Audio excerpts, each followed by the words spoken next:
Este es el expresidente del CPCCS quien estuvo acá por casi 5 meses. Vera fue destituido por la Corte Constitucional, unos dicen que eso que es anti, el 7 de octubre del 2023, después de que se haya creado una veeduría ciudadana para revisar las decisiones del CPCCS transitorio. Algo que esto no se podía hacer según por un dictamen de esta misma Corte. Antes de ser miembro de este consejo, Vera fue abogado de Rafael Correa varias veces, entre ellos el cuestionado proceso judicial que Correa entabló contra el diario El Universo. El caso terminó en una, digámoslo así, esclarecedora sentencia de la Corte Interamericana de Derechos Humanos IDH, en el que se condenó al Estado ecuatoriano por una vulneración de derechos a los principales directivos del medio y su director de opinión. Ustedes los conocen, Emilio Palacio. El fallo además reforzó los criterios sobre libertad de prensa que rigen en la región, no solo acá en el Ecuador. En el CPCCS, Allen Berbera fue electo para este organismo en febrero del 2023. Quedó en segundo puesto con un porcentaje de 8,17 votos. Fue posesionado en el cargo el día 14 de mayo del 2023, un día después de una decisión unánime de 6 de los 7 consejeros que estuvieron acá presentes en la región. Vera fue elegido como presidente del consejo. En esa misma sesión, Nicole Bonifaz fue elegida vicepresidenta. En agosto de este año, con Vera a la cabeza, el CPCCS intentó hacer una veeduría ciudadana para evaluar las acciones de este transitorio que fue presidido por Julio César Trujillo, que incluyó la designación de los jueces de la Corte. Esto no es procedente, según el dictamen de la Corte número 2-19-ICEGI/19, que blindó las decisiones del CPCCS. La idea de la veeduría comenzó después de que en agosto del 2023 el juez multicompetente Montecristi Leivis Patricio Quimis ordenó al Consejo que haga una veeduría para diagnosticar y evaluar las actuaciones administrativas de cese de funciones y designación de jueces de la Corte Constitucional. El juez tomó esta decisión a raíz de un pedido de la ciudadanía Betty Moreira Marcillo, en el que se solicitaba que se evalúen las acciones del CPCCS transitorio. Primero Moreira había hecho el pedido directamente al CPCCS, pero cuando este consejo negó el pedido, Moreira pidió medidas cautelares. El juez Quimis se las concedió y ordenó al CPCCS que cree esta veeduría. El 30 de agosto del 2023, hace poco más de 2 meses, Allen Vera hizo público su deseo de acatar esta resolución judicial para revisar lo que definió como las atrocidades del Trujillato. Así que el Consejo hizo público el llamado para conformarse esta veeduría ciudadana que evalúe las acciones del CPCCS transitorio, y ahí fuera pues cuando las entidades reclamaron estas acciones que no se podían hacer por el dictamen de la Corte Constitucional que blindaba lo actuado por el Consejo del Trujillato. ¿Y no les parece que esto mejor se hubieran esperado un poquito al próximo año, no sé, que vengan las elecciones? La Corte Constitucional pidió información a la Fiscalía, al CPCCS y al juez Quimis para determinarse si estaría cumpliéndose la sentencia constitucional del dictamen mencionado. Con esto se abrió la posibilidad de que estos miembros del CPCCS sean destituidos de su cargo. Incluso dentro del mismo consejo no se podían llegar a consensos. 3 de los consejeros, incluyendo Nicole Bonifaz, vicepresidenta del organismo, hicieron público su descontento por esta decisión de Vera. En un comunicado, Bonifaz dijo que Vera no consultó a los demás consejeros y consejeras elegidos democráticamente. antes de crearse esta dichosa veeduría. El 5 de septiembre, a través de un oficio, Allen Berbera pidió a la Corte en mención que se aclare esta situación, por supuesto, en lo jurídico, es decir, se dicte jurisprudencia. Esto porque la veeduría respondería a una sentencia judicial por una demanda que se presentaría o que presentó una ciudadana. No dijo nombres. Ese día la Fiscalía, respondiendo al pedido de la Corte, arrancó una investigación previa por un supuesto prevaricato en contra de un juez, de este juez llamado Patricio Levis Kimis. La Corte también le pidió a la Fiscalía que se revise estas acciones y las omisiones que el CPCCS pudiese haber cometido al no prestar atención a esta sentencia. El 13 de septiembre, la Corte en mención convocó a Allen Berbera, al resto de consejeros del CPCCS y al juez Kimis que se asistan a una audiencia telemática. Este objetivo era verificarse si es que se ha cumplido la sentencia que blindó lo actuado por el CPCCS transitorio y qué autoridad la había incumplido. La audiencia duró casi 4 horas y ahí la fiscal general Diana Salazar, Lady Diana, pidió pues la destitución de Vera y de Sócrates Verduga, Yadira Saltos y Johanna Verde Soto, también consejeros del CPCCS. Los 4, sí está clara, ¿verdad? Los 4 estarían alineados con la mal llamada línea correísta. Salazar argumentó que estos 4 consejeros no habían respetado el dictamen constitucional de la Corte al permitirse que se abra una veeduría. La noche del 6 de octubre del 2023, la Corte se reunió otra vez más para decidir sobre este incumplimiento del dictamen en mención 2-19-IC/19. Al finalizar esa sesión se resolvió destituir a Allen Berbera en su calidad de consejero y presidente de este.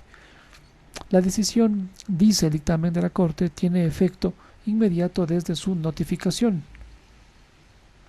Además, la Corte decidió destituir a Ismael Merizalde Núñez, y él es coordinador general de esta de asesoría de esta jurídica del CPCCS, por el incumplimiento del dictamen. El Tribunal más alto de la Nación también aseguró que seguiría verificándose el cumplimiento de este documento que blindaba las decisiones del transitorio. Así, después de casi 5 meses, terminó el fugaz periodo de Allen Berbera como presidente y consejero del CPCCS. Y en su lugar, pues Nicole Bonifaz asumiría la presidencia. Lo que sucedió. Horas más tarde, después de que la Corte anunciaría la destitución de Vera y el abogado Juan Esteban Guarderas se principalizaría en el Consejo para reemplazar este hueco dejado por Vera, se concretó su vida académica profesional de Allen Berbera. Para quienes no lo conocen, seguramente no lo conocen, o tal vez sí. Vera tiene más o menos unos 40 y pico de años, 41 años. Él nació un 12 de marzo en 1982 en Guayaquil. Es abogado según su perfil del organismo. Es magíster en Derecho Empresarial. Además hizo una especialización postdoctoral en Derecho Administrativo y Contencioso Administrativo. Vera fue un asesor jurídico de la Corte Provincial del Guayas. Además fue investigador en la Universidad Complutense de Madrid y además fue profesor invitado en universidades en México y Brasil. ¿Qué más decir de Vera? Vera, además de profesor investigador en Ecuador, su perfil de LinkedIn dice que es propietario asociado del estudio jurídico Vera Páez. Su perfil profesional en el sitio web del CPCCS dice lo siguiente, que también fue procurador judicial y asesor de clubes deportivos, asesor legal de empresas nacionales y extranjeras y miembro de comités científicos de universidades, entre otras instituciones públicas y privadas. Su relación con Correa empezó cuando, Durante años, Vera fue uno de los abogados de confianza de Rafael Correa, especialmente en cuestionables demandas en contra de periodistas como Juan Carlos Calderón, Cristian Zurita y en el caso El Universo. Emilio Palacio. El caso del Universo es uno de los más sonados en el que Vera trabajó con Correa. En el año 2011, el entonces presidente Correa presentó una demanda contra este medio, El Universo, no por presuntas injurias calumniosas. La demanda se basó en qué? En un artículo de Emilio Palacio, director de opinión de este medio, en el que discutía la insurrección policial el 30 de septiembre. El juicio terminó con una desproporcionada y cuestionada condena en contra del diario, a la que posteriormente Correa renunció y perdonó, entre comillas, al centenario medio guayaquileño. La sentencia decía que Palacio y los directivos de este diario, Nicolás Pérez Lapenti y Carlos Pérez Barriga y César Pérez Barriga, debían cumplir 3 años de prisión. Como medida de reparación, también se dispuso el pago de $30 millones a Correa. El Universo, como empresa, también tenía que pagar unos $10 milloncitos y los honorarios profesionales de los abogados del denunciante, entre los que estaría Alain Berbera. Sin embargo, en una histórica sentencia, el día 21 de diciembre del 2021, la Corte Interamericana de Derechos Humanos, Corte IDH, declaró la responsabilidad del Estado ecuatoriano por la violación de los derechos a la libertad de expresión, circulación y residencia del Palacio y de los directivos del Universo. Aunque leamos lo que dice la decisión, ¿les parece? ¿Y por qué no? Leamos. ¿Qué es lo que nos dice antes de continuar con esto? El caso Universo explicado. Para quienes no lo recuerdan, este caso fue muy mediático. Pasaron ya 10 años para la Corte IDH resolverse el caso, símbolo de la libertad de expresión en el Ecuador. Una histórica sentencia de la Corte Interamericana de Derechos Humanos, Corte IDH, resolvió el día 21 de diciembre del 2021 el caso El Universo. En su fallo declaró la responsabilidad. ¿Cuál Estado? Del Estado ecuatoriano, por supuesto.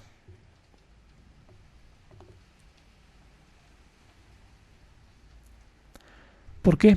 Por la violación de los derechos a la libertad de expresión, circulación y residencia del editorialista Emilio Palacio y los directivos del diario El Universo, Nicolás Lapenti, Carlos Pérez Barriga y César Pérez Barriga, y esto es lo que se explica. Un poquito más de contexto histórico. El caso del Universo se refiere a un proceso judicial que entabló en contra del diario El Universo de Guayaquil el entonces presidente de la República, Rafael Correa. El juicio terminó con una desproporcionada y cuestionada condena en contra del diario, a la que luego Correa renunció y perdonó, entre comillas, al centenario medio rotativo. Este proceso judicial fue uno de los puntos más altos de la confrontación entre Correa y la prensa ecuatoriana, a la que se convirtió en su enemigo político y a la que fustigó sin respiro alguno mientras él estuvo en el poder entre los años 2007 y 2017. La Corte IDH ha descrito a una década a esa como la de la confrontación y la conflictividad entre Correa y la prensa, que lo cuestionaba. Bueno, la fricción entre estos personajes empezó muy temprano en su gobierno. Quizás el primer desencuentro que tuvo se dio el 19 de mayo del 2007, cuando Palacio, entonces director de este medio en la sección editorial, asistió a una de las cadenas sabatinas de Correa en la que estaban otros periodistas en una especie como de mesa redonda con el presidente. Lo recuerdo. El intercambio entre Correa y Palacio se volvió bastante tenso. Yo tengo derecho a preguntarle, le dijo Palacio, y yo tengo derecho a no contestarle, le contestó Correa. Palacio le cuestionaba mucho porque le decía que Correa generalizaba de una supuesta relación de prensa con la partidocracia y la dictadura militar. Esta fue justamente la pugna. El cruce siguió subiendo de tono. No le grité al presidente Emilio, no me interrumpa Emilio, le decía Correa. Palacio le reclamaba la intromisión de los seguidores del presidente que le abucheaban y al final Correa pues ordenó expulsar a del palacio. ¿Mm? Para mí, con toda razón. No, no me interrumpa, dijo, no me interrumpa una vez más Emilio y voy a tener que sacarlo de acá. Así le dijo. Entre abucheos de estudiantes y funcionarios del correísmo, Palacio fue escoltado hasta la puerta por un grupo de policías. En los años subsiguientes, los agravios de la prensa se intensificaron muchísimo. El presidente acuñó la expresión prensa corrupta. ¿Con qué objeto? Para desprestigiar el trabajo periodístico que enfrentaría fuertes hostilidades de parte de los seguidores de Correa, especialmente en las calles. Y este fue el inicio de la desigual confrontación entre el poder estatal y su periódico. Pero hubo otros casos más, no solamente este, por demandas y persecuciones administrativas contra la prensa en la década en que gobernó Correa. En el 2011, el presidente demandó también a los periodistas Juan Carlos Calderón y Cristian Zurita por la publicación de un libro que hacía revelaciones un poco raras sobre los contratos con el Estado y de su hermano Fabricio Correa. En el 2012 o 13 más o menos, sí, cuando Alianza País logró una abrumadora mayoría en la Asamblea Nacional, se aprobó una restrictiva ley de comunicación que imponía multas y sanciones para los medios, y estas multas se imponían desde un oscuro ente llamado Superintendencia de Comunicación, que imponía multas a diarios y televisoras y les ordenaba reactivar con titulares inverosímiles como propagandísticos, como por ejemplo el IES ha progresado y mejorará aún más en los próximos años. Así fue el titular. En sus enlaces sabatinos, Correa dedicaría varios minutos a la prensa en segmentos muy controversiales, peyorativos, como la cantinflada de la semana. La tensión se mantuvo hasta el final de su régimen. El caso del Universo pasó paso a paso. Todo empezó cuando Palacio publicó el día 6 de febrero del 2011 un artículo de opinión llamado No a las mentiras, en el que Palacio discutía la insurrección policial del 30 de septiembre. La dictadura informó a través de uno de sus voceros que el dictador estaría considerando pues la posibilidad de perdonar a los criminales que se le levantaron en este día 30 de septiembre, por lo que estudia un indulto. No sé si la propuesta que se incluía según las cadenas dictatoriales fue uno de los investigadores del golpe, pero de ser así pues lo rechazo. Así manifestó Palacio. El texto cerraba así con un señalamiento grave. El dictador debería recordar por último, y esto es muy importante, que con el indulto en el futuro un nuevo presidente, quizás enemigo suyo, podría llevarlo ante una corte penal por haber ordenado fuego a discreción y sin previo aviso contra un hospital lleno de civiles y gente inocente. La afirmación de que Correa había ordenado disparar contra un hospital fue considerado como una injuria por el presidente. El 22 de marzo de ese año, Correa demandó a Palacio, a la compañía anónima El Universo y a sus directivos Nicolás Pérez Lapenti, Carlos Pérez Barriga y César Pérez Barriga. Correa había dicho un día antes en un programa de radio que la demanda iba a ser un hito en la historia ecuatoriana, un hito. algo que ha terminado siendo cierto, pero por la condena que ha recibido en su contra el Estado ecuatoriano en la Corte IDH. El 10 de julio, Palacio renunció a su cargo como director de este medio, diciendo: espero que esta renuncia dé lugar a que el presidente en efecto retire su querella en contra del Universo y contra los señores Carlos, César y Nicolás. Dijo Palacio en una dimisión: acepto, si es que él insiste, que continúe con la querella en mi contra y con su aspiración que yo pague con cárcel y recursos económicos, reservándome el derecho naturalmente de defenderme legalmente y demostrarse en el ámbito nacional e internacional mi absoluta inocencia. Y diciendo esto, él agradeció una vez más a los señores jefes públicamente en su valentía. 2 meses después, del 20 de julio del 2011, el juez penal Juan Paredes, encargado temporalmente del caso, emitió una sentencia que pasó a ser conocida como el caso Chucky 7. Chucky 7, pues una pericia determinó que el fallo se había escrito en un tiempo récord en un computador externo que utilizaba una versión pirata del sistema operativo de Windows denominada Chucky 7. El documento llegó al juzgado del que Paredes estaba encargado en una memoria portátil, y esto haría suponer que la sentencia no sería redactada por el propio Paredes, sino que le fue entregado ya lista. Por la sospecha, se abrió una investigación en contra del juez.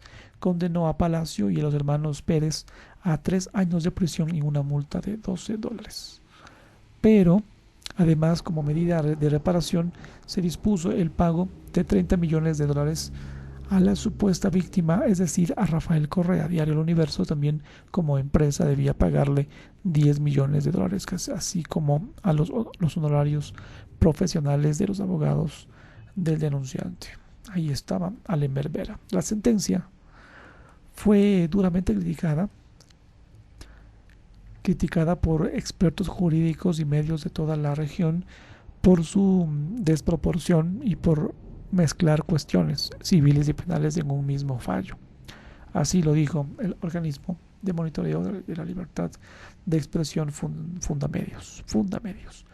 Emilio Palacio y los hermanos Pérez presentaron los 2 recursos contra la sentencia de primera instancia de nulidad para declarar la invalidez de la sentencia y de apelación. Luego interpusieron un recurso de casación que se resuelve ante la Corte Nacional de Justicia, máximo estamento judicial ecuatoriano. Sin embargo, para febrero del 2012, todos los recursos habían sido rechazados, y en ese momento la CIDH dictó medidas cautelares a favor de los directivos del diario El Universo. El 27 de febrero del 2012, el expresidente Rafael Correa ofreció su perdón para los sentenciados y la Corte Nacional de Justicia lo aceptó. Así se dispuso el archivo de esta causa. El 24 de octubre del 2012, el caso El Universo llegó a la CIDH. El día 24 de octubre del 2011, el periodista Emilio Palacio Urrutia y los directivos del medio presentaron una solicitud inicial ante la comisión para que ésta revisara el caso contra el Estado ecuatoriano. Pasaron 4 años hasta que la CIDH admitió el caso para su revisión en octubre del 2015. Y ahora continuó, aunque por la ley de los miembros del CPCCS debe estar alejada de los partidos y movimientos políticos. Hay una demanda aquí electoral por el presunto auspicio de la Revolución Ciudadana, el partido actual de Correa, a la que Vera pues era candidato. La denuncia fue presentada por Juan Esteban Guarderas, quien ahora estaría en el CPCCS después de la salida de Vera. Guarderas acusaba a Vera de salir en un video promocional de su campaña junto al expresidente Rafael Correa. Esta denuncia fue archivada cuando el 3 de mayo del 2023, pero el Tribunal Contencioso admitió una apelación y el caso se volvió a abrir en junio. Mayo-junio, un mes después. Si se comprueba que Vera cometió una infracción electoral, podía ser destituido en el CPCS. Sin embargo, antes de que el contencioso tome la decisión, la Corte Constitucional pues destituyó a Lember Vera del Consejo de Participación Ciudadana y Control Social.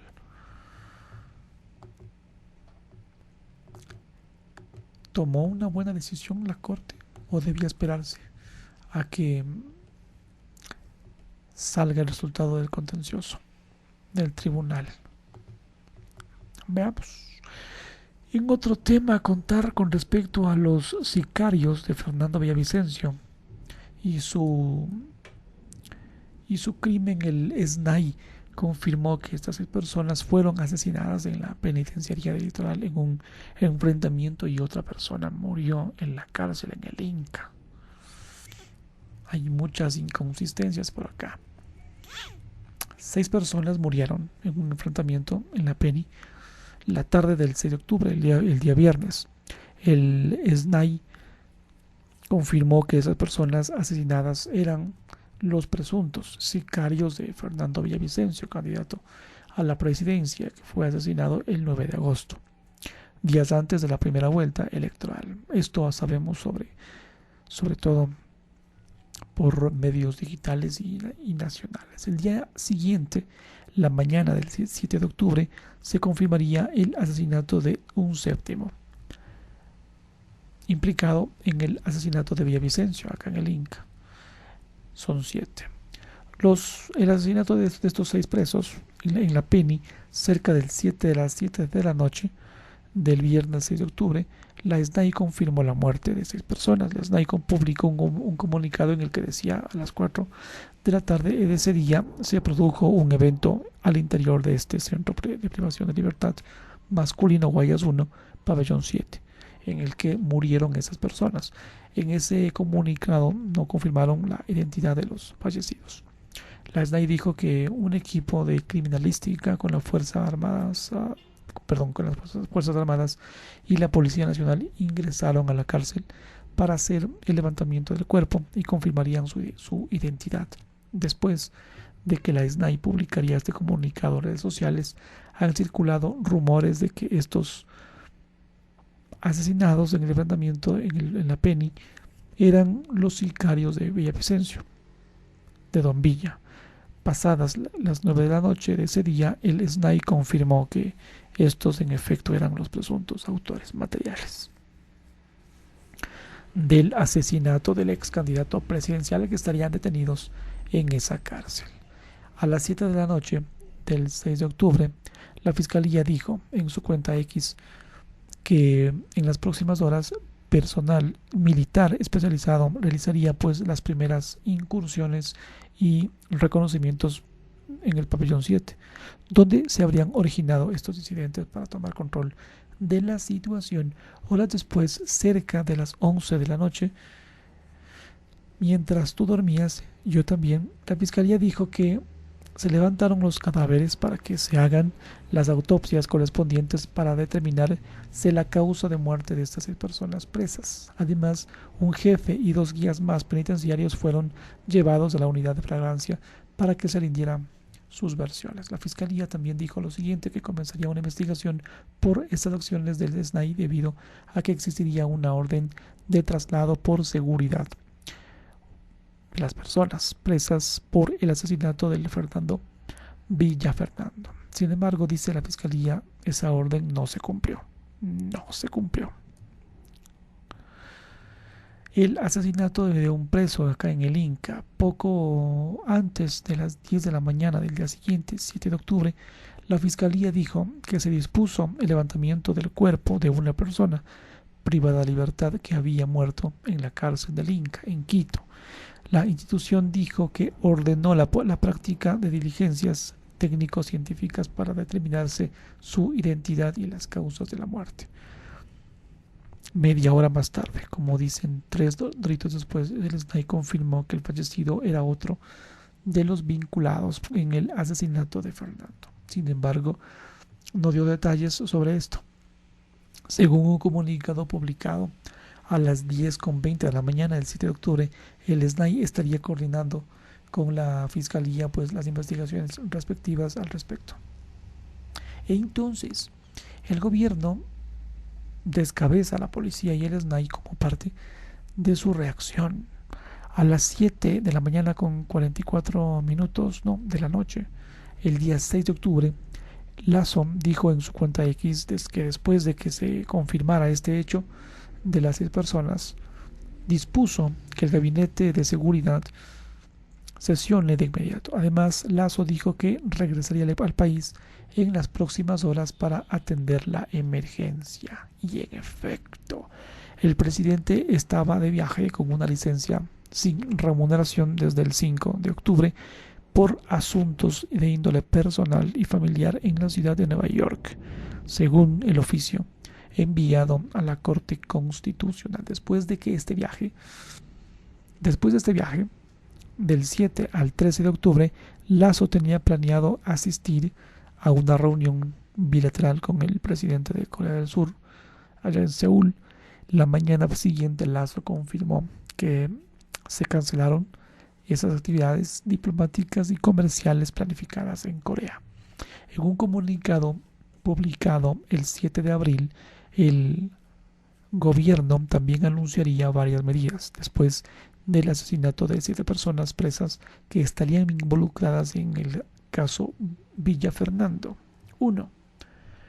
Trasladar de estas 6 personas presas vinculadas al asesinato de Villa Fernando para resguardar su seguridad. El traslado de 6 personas presas vinculadas al asesinato. 2. Remover a Luis Ordóñez del cargo como director de la SNAI y el encargo a Fausto Cobo, quien dirige el Centro de Inteligencia Estratégica. Así es. Ordóñez había asumido el cargo de director de la SNAI a principios de agosto, en medio de uno de los peores momentos de la constante crisis que acá se mantenía desde el 2021. 3. Separar del cargo a Alain Luna como director general de investigación de la Policía Nacional y reorganizar el alto mando policial. 4. Presentar una denuncia penal contra el director subrogante de la penitenciaría electoral, quien ya fue detenido por rendir versión ante la fiscalía. Poco después, Fausto Salinas también se confirmaría su salida como comandante de la policía, cargo que había ocupado desde mayo 2022. Juan Zapata, ministro del Interior, dijo a los medios de comunicación en los exteriores de Carondelet que el presidente Lasso anunciaría el reemplazo de Salinas por medio de un decreto en las próximas horas. Entonces, con respecto al asesinato de Fernando Villavicencio, el ex asambleísta nacional y candidato a la presidencia fue asesinado la tarde del miércoles 9 de agosto. Esto es lo que se sabe sobre el asesinato. El crimen sucedió luego de que Villavicencio saliera de un mitin político en un coliseo en el centro, acá en las avenidas Gaspar de Villarroel y Amazonas.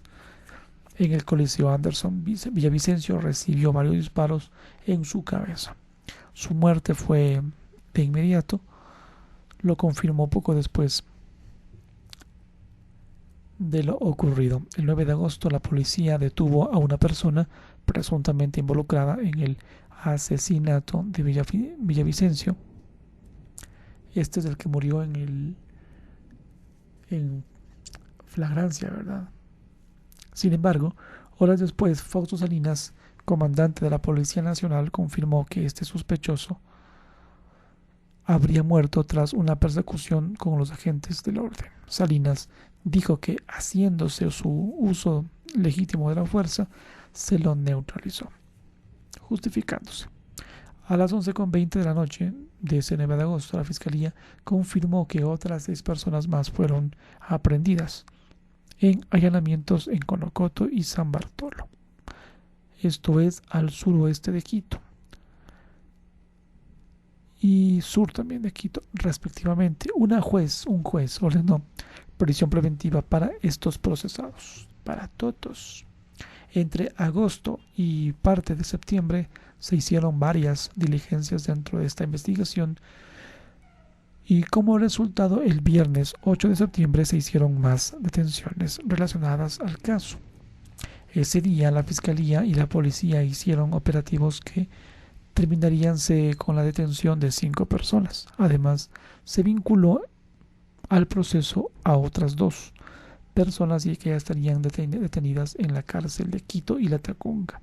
El juez les dictó prisión preventiva a los sospechosos y extendió la instrucción fiscal por 30 días más, que terminarían más o menos por estas fechas. Es decir, esta etapa debía terminarse días antes del asesinato de los presuntos sicarios de la penitenciaría del Litoral, o sea, el 6 de octubre, más o menos.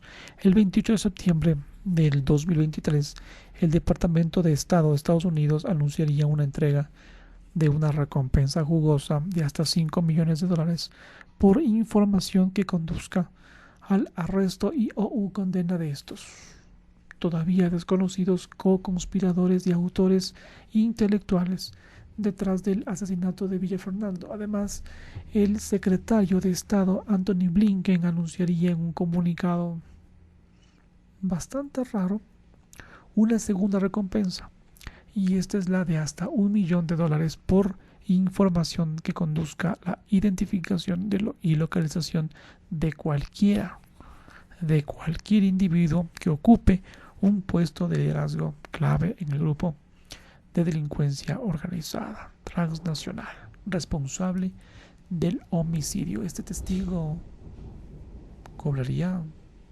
sus 6 melones. No lo sé. La fiscalía anuncia una existencia de autores intelectuales. La noche del 8 de octubre del 2023, la fiscalía publicó un comunicado sobre el cierre de la instrucción fiscal del caso. Este día, dice el comunicado, que han recibido el testimonio anticipado de un testigo que bajo juramento dijo, entre otras cosas, cómo fueron los hechos, cómo fueron los preparativos para el asesinato de Villa Fernando y el montón de dinero por que los autores intelectuales acordaron, le ofrecieron. Además, este comunicado dice que el testigo señaló a quienes habrían dado la orden para cometer el crimen. Sin embargo, esta información no se ha hecho pública aún.